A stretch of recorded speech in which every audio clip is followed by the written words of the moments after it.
Gente,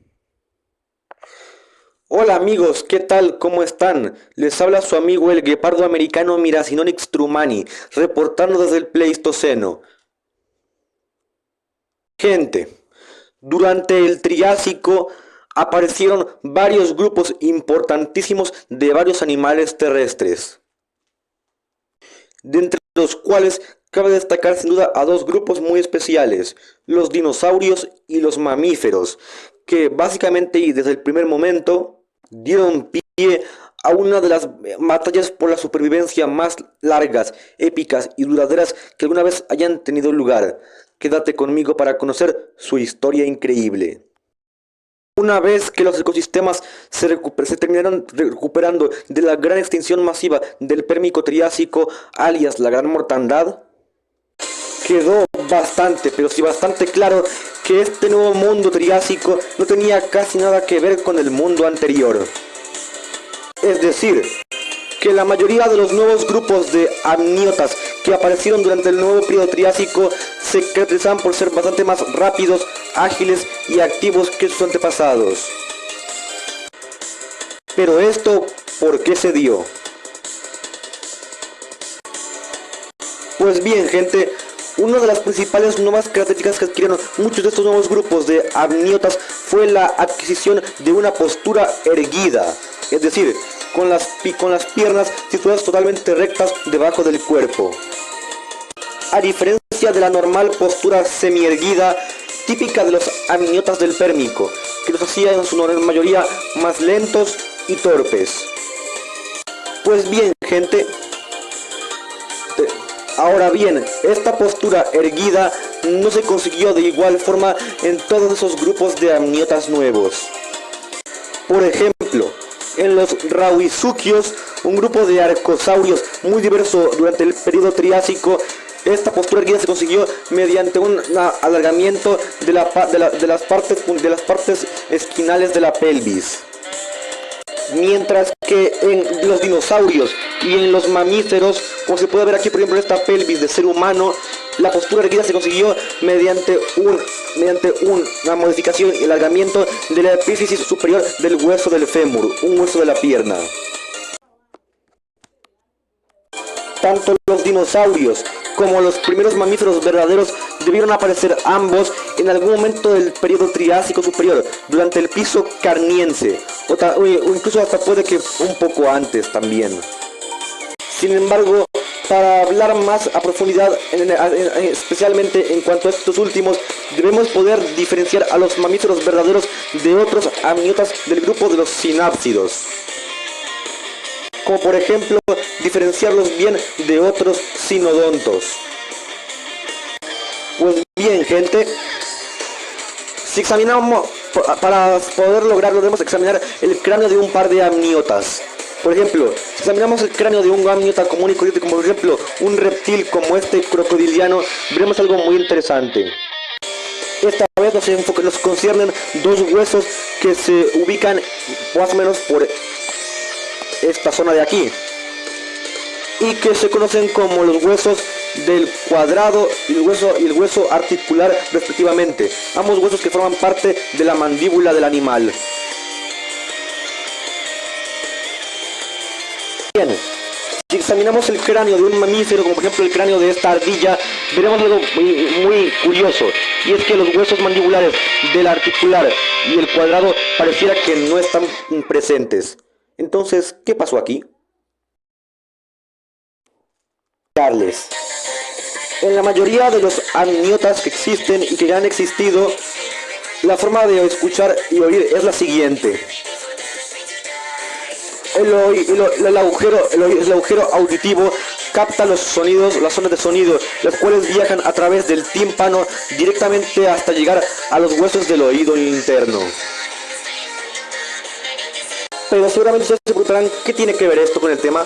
Pues bien, porque resulta que si examinamos el cráneo de un mamífero, veremos algo muy interesante nuevamente. Y eso es básicamente que, en diferencia de otros amniotas, en los mamíferos hay otros huesos que intervienen a la hora de la audición, que son los huesos del famoso oído medio, los huesos del martillo y el yunque. cuando volvemos al tema de antes, y es que lo que me refería es que lo que pasa es que en realidad los huesos de nuestro oído medio, o sea, los huesos del martillo y el yunque, no son nada más y nada más que los huesos articular y cuadrado que han sufrido una gran modificación a lo largo de la evolución de los primeros mamíferos. Es decir, que con la evolución de los mamíferos, los huesos articular y cuadrado se encogieron hasta para abandonar la mandíbula y alojarse dentro del oído, en mitad del oído del animal, para formar los huesos de nuestro moderno oído medio. Que es precisamente gracias a estos huesos del martillo y el yunque, formando nuestro oído medio, que los mamíferos tenemos un oído mucho más preciso y sensible que el de muchos otros amniotas. Sin embargo, durante el piso del Carniense y finales del Triásico superior, al poco tiempo de aparecer nuestros primeros antepasados, como por ejemplo el pequeño Adelobasileus del Triásico superior de Texas, también se estaban dando a conocer unos arcosaurios muy especiales, los dinosaurios, que al poco tiempo de aparecer por primera vez, se hicieron rápidamente con la supremacía de buena parte de los ecosistemas terrestres, relegando a los pobres mamíferos a unas vidas miserables, como en un nicho, ocupando nichos ecológicos en su mayoría de pequeños insectívoros nocturnos, mediante un proceso conocido como el cuello de botella nocturno, en el que básicamente los mamíferos pasaron a un modo de vida principalmente en su mayoría nocturno e insectívoro.